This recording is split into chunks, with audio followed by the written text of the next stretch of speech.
If you were to stop and look back and think about the things that you've learned over your life, what would you say are the most important lessons you've discovered over the years? The basic rules you kind of try to live by, the practical wisdom you've developed. Well, in reflecting on this issue of practical wisdom, columnist Dave Barry offers his own list of what seems to be the most important life lessons he says have taken him over 50 years to learn. His top 10 rules to live by being as follows. Number 1, never, under any circumstances, take a sleeping pill and a laxative on the same night.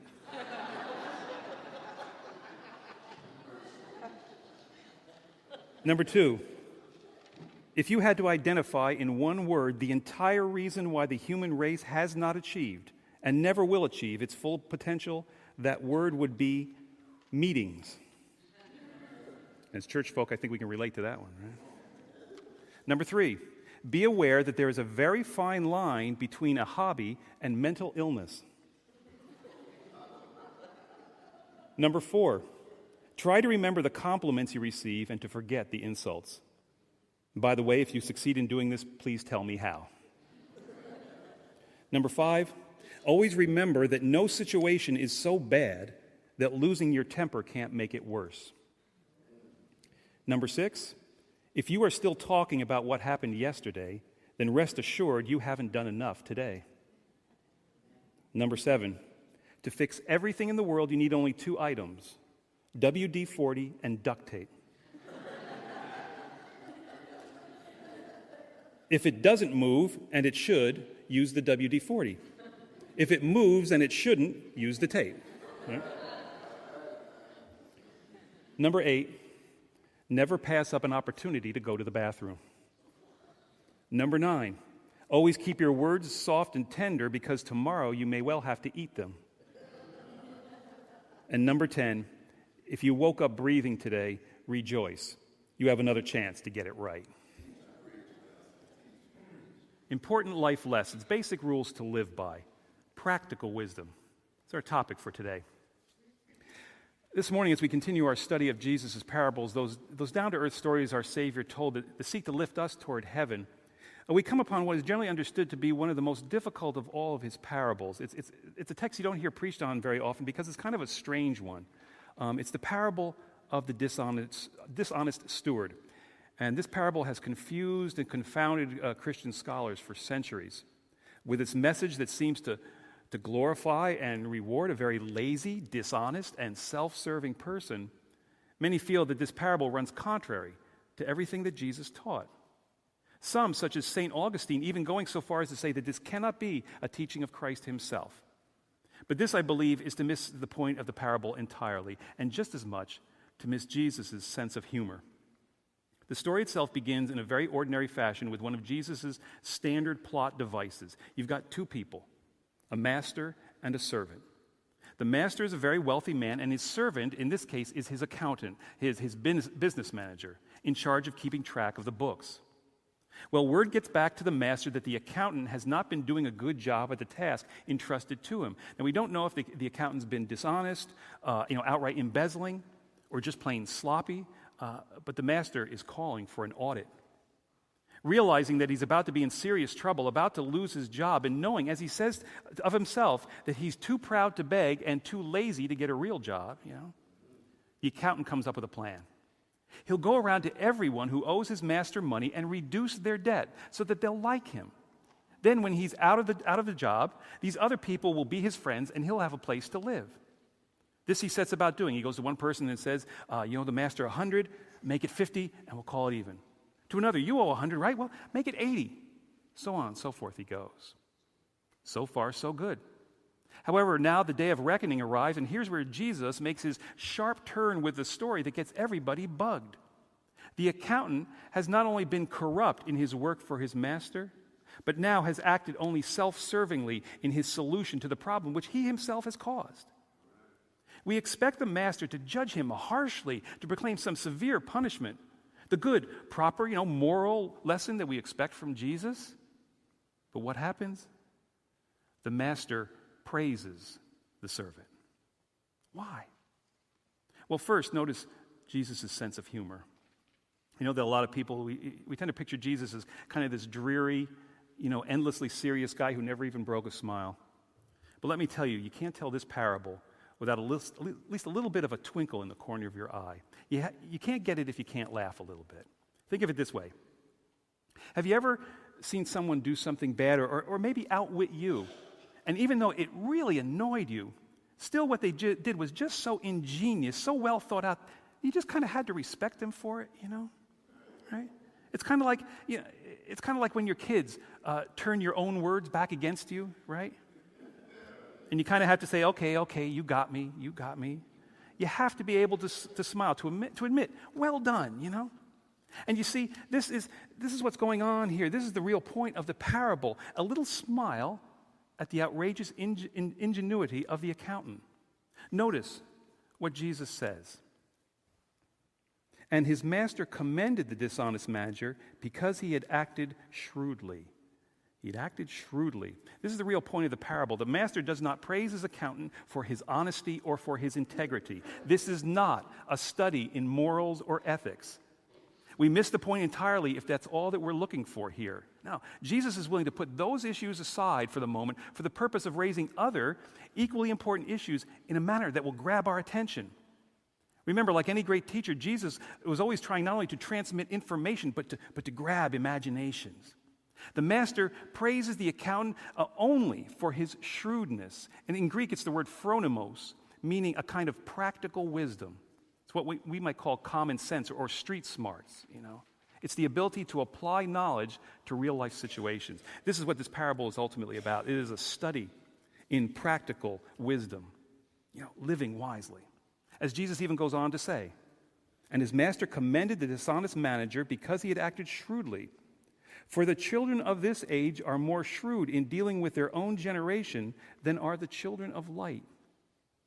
In other words, basically, we tend to be much more wise in our living in a secular sense than we ever are in a spiritual sense, Jesus is saying. And this is dangerous.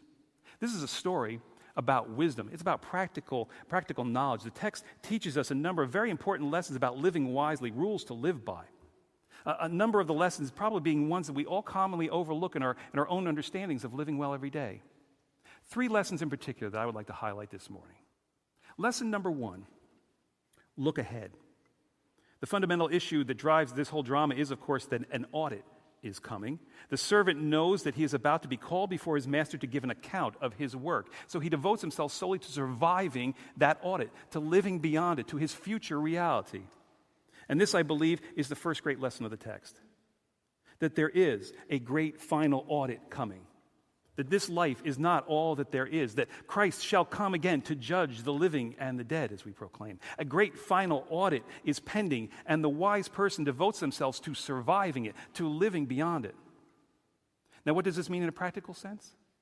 It means, I believe, as demonstrated by the actions of the accountant, it means knowing what to ignore, what to blow off in this life, and what to do, to put away what doesn't really matter, what we shouldn't be wasting our time on in favor of what does, It's like I remember once reading many years ago so the story is told that when the great ocean liner, the Titanic, was sinking, a very wealthy woman was about to get into one of the lifeboats when she suddenly remembered something that she'd forgotten, that she'd left back in her room, and she asked if she could go and get it.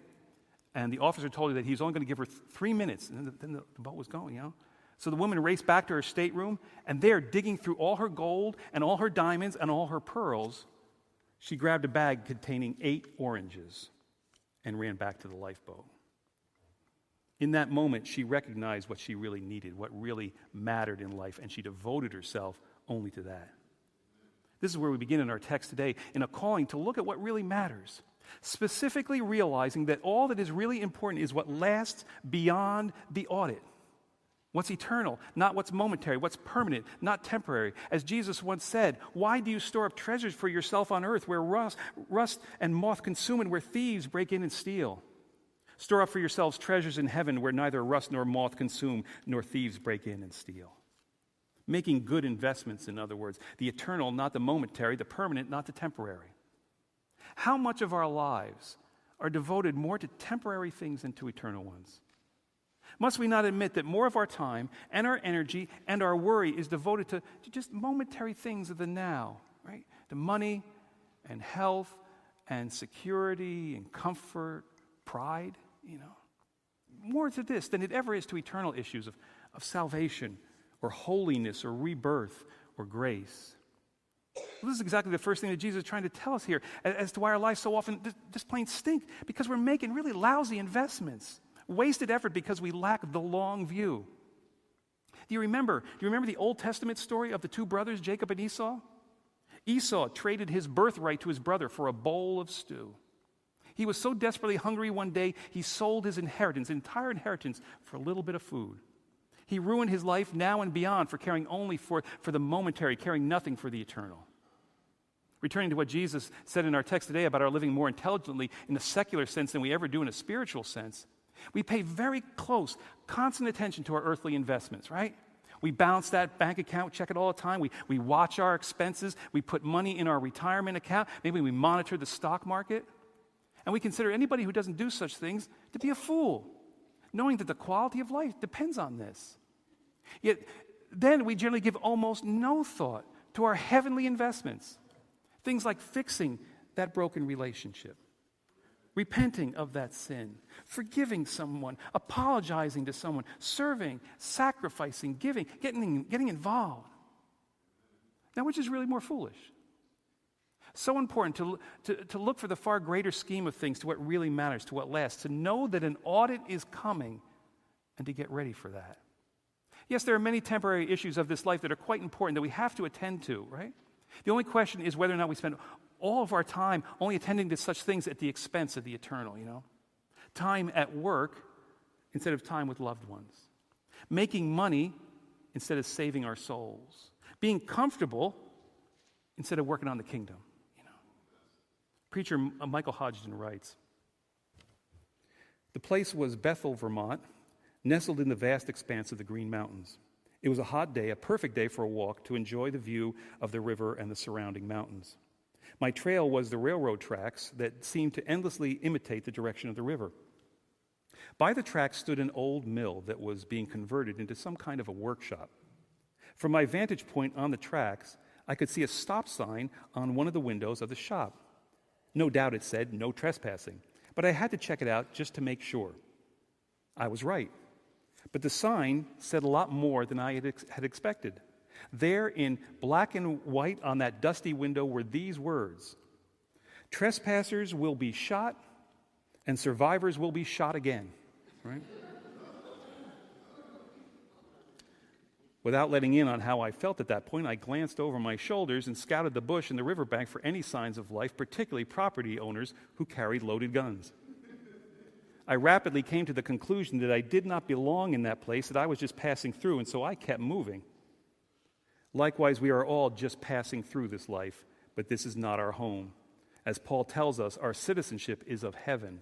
It is dangerous to linger too much here, but we too often do. This week, try this. And everything you do, everything you spend your time and your money and your energy and your worry on, ask, is this just a temporary issue or an eternal one?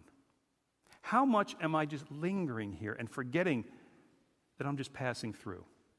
What can I ignore and what should I be working on? Increase your eternal investments. Lesson 1 in living wisely, think ahead. Then lesson 2, act now. Having realized that an audit is pending, the accountant sets about preparing to survive it. But notice, does he just plan for his future situation? Does he say, well, I know what I need to do, and I'll get around to that tomorrow. I'll get to it as soon as I have some time, right? No. He acts immediately. He acts decisively. He acts. He hustles. He makes the most of the time he has. He makes the most of now. Second great lesson of this text, second great rule of living wisely, act now. How often are our lives ruined simply because we waste today? Wasted either not making the most of the blessings that surround us every day or in delaying what we know needs to be done. One of the great things about the accountant in this parable is that he takes stock of his life, he faces up to his situation, he looks at it clearly, makes no excuses, he sees what's wrong, and then having taken stock, he makes immediate, dramatic changes to make things better. And so his master praises him for this. He gets blessed. How often do we fail to do the same? A philosopher once wrote, "Learn right at the outset not to play with the spoon before you take the medicine. Putting off an easy thing makes it hard, and putting off a hard one makes it impossible. Putting off a responsibility makes it more difficult, and putting off a gift means that it may be lost forever." How often are we just plain putting off life, either in not making the most of the gift of each day, or in delaying the changes and the actions we know we need to make in our lives? We're putting off life, and thus we end up without one, you know? Someone once said, procrastination is the thief of time, but even more so, it is the thief of souls. Second lesson of living wisely, act now. One author writes, "Don't wait. It could result in something you regret for the rest of your days. I realized this anew when I read an article that appeared in the Los Angeles Times. If this doesn't get you off the dime, nothing will." A lady named Ann Wells writes, "My brother-in-law opened the bottom drawer of my sister's bureau and lifted out a tissue-wrapped package. This, he said, was her favorite blouse. He discarded the tissue paper and he handed me the blouse. It was exquisite, silk, handmade, and trimmed with a cobweb of lace. The price tag with an astronomical figure on it was still attached. Jan bought this the first time we went to New York City, at least 8 or 9 years ago," my brother-in-law continued. "She never wore it. She was saving it for a special occasion. Well, I guess this is the occasion." He took the blouse from me and put it on the bed with the other clothes that we were taking to the funeral home. His hands lingered on the material for a moment, and then he slammed the drawer shut and turned to me. "Don't ever save anything for a special occasion," he said. "Every day you're alive is a special occasion." I remember those words during the funeral and the days that followed when I helped him and my niece attend to all the sad chores that followed an unexpected death. I thought about them on the plane returning to California from the Midwestern town where my sister's family lives. I thought about all the things that she hadn't seen or heard or done. I thought about the things that she had done without realizing that they were so special. I'm still thinking about his words, and they've changed my life. I'm not saving anything anymore. We use our good china and crystal for every special event, like losing a pound, getting the sink unstopped, and the fact that it's Tuesday, Someday, and one of these things are losing their grip on my vocabulary. If it's worth seeing or hearing or doing, I want to see and hear and do it now. I'm trying very hard not to put off, to hold back, or save anything that would add luster to our lives, to change, to risk, to repent, to grow. And every morning when I open my eyes, I tell myself that today is special. Today is a gift that I will not waste. Lesson number 2 in living wisely, act now. And then finally, lesson number 3, be faithful. In the end, as we look back over the story as a whole, we discover that what originally got the accountant into trouble was, of course, simply his poor stewardship of the property that was entrusted to him. This is made clear at the outset of the parable that this man is a steward. His whole job is caring for the possessions of another. There was a rich man who had a manager, and charges were brought to him that this man was squandering his property. The manager's ultimate failing, he was squandering the master's property. Now, as stated earlier, we don't know if he's embezzling or just plain being sloppy and wasteful, but in either case, the problem is a waste of another's possessions. Ironically, however, as it is his use of his master's property that gets him into trouble, so it is also his use of his master's property that gets him out of trouble. In both cases, serving himself, however, in the latter case, serving others also, and in this, serving himself best of all. And this, I believe, points us to the final question of this text. Are we being faithful stewards of all the property God has entrusted with us? Does what we possess serve only ourselves or others? Do we even see ourselves as stewards of our lives or only as owners? This is the final key step in living wisely. It's continually recognizing our role as stewards, that everything that we have, our material goods, our spiritual blessings, our personal gifts, all ultimately belong to another. They belong to the master.